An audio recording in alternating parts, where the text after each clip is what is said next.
This is just outrageous. A mix-up at a Georgia daycare leads to the wrong child being picked up by a total stranger, taken away for hours.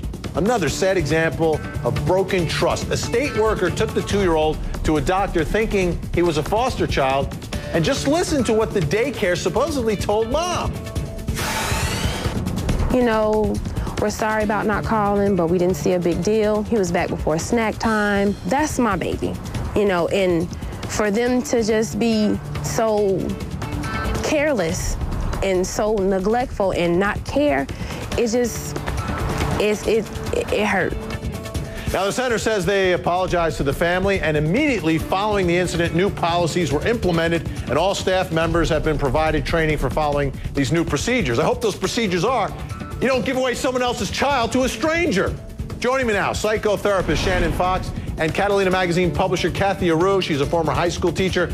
But first, Joy Kendricks, the toddler's mother, joins us. Joy, thank goodness little Kendall is okay. But this is outrageous because not only do they make the mistake, they never told you. That's correct. Yeah, they never told me. And does it make you, and here's, well, we're talking about broken trust here, and it's so difficult for parents, all of us, to give our little ones to someone else to take care of during the day, and all of us have to do it, and eventually it's good for the kids, they get to learn and everything. But can you, as a parent, are you gonna have a hard time trusting any daycare from this point forward? Well, it does make it hard to trust daycares from this point forward, especially the why.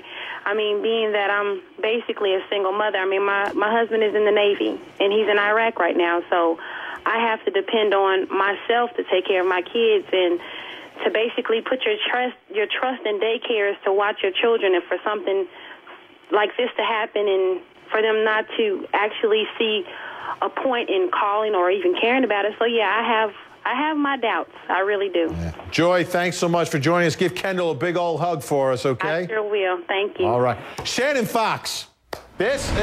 You know, it's bad enough they make mistakes. No one's perfect. I make tons of mistakes as well. This should never happen in a daycare. But then to not tell mom. Mom should know about everything that's happening at daycare.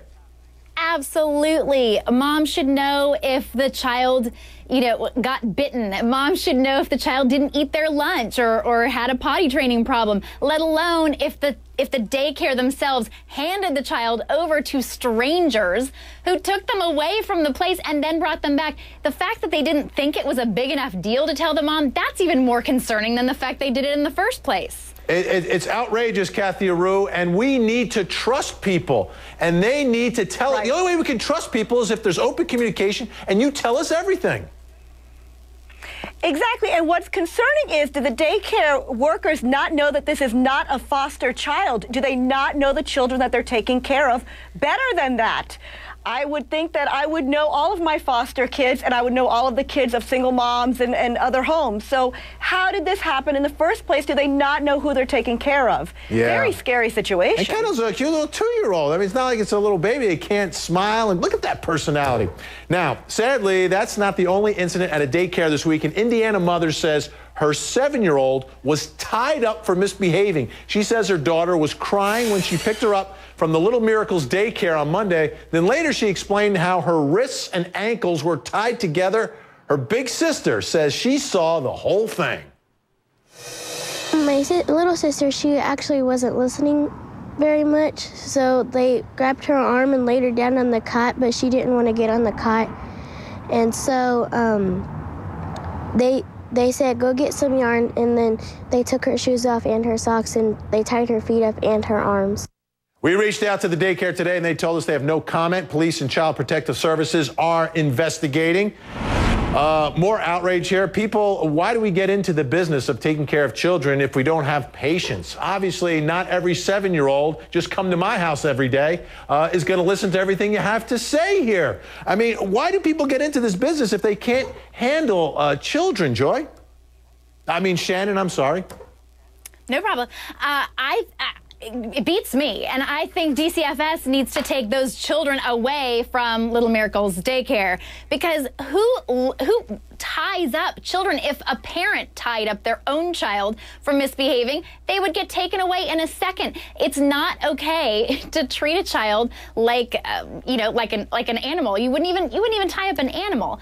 So luckily those daycare workers don't live back in the olden days, the eye for an eye there'd be days, some where they'd be instant taken to justice jail there. and tied to their cot. Absolutely. Yeah. And here's the other part, Kathy. You talk about who are we trusting here. I'm trusting the words of Big Sis, who's just telling us what she saw. Right. Exactly. I mean, Big Sis is the one reporting it. The daycare did not say it. They're actually denying it. But how were these women trained? Were they trained to take care of children who are going to act up? Were they trained to be patient? Yeah, I trust Big Sis. All right, we're going to talk more about broken trust. Don't go anywhere. You're watching Prime News, 877 Tell HLN.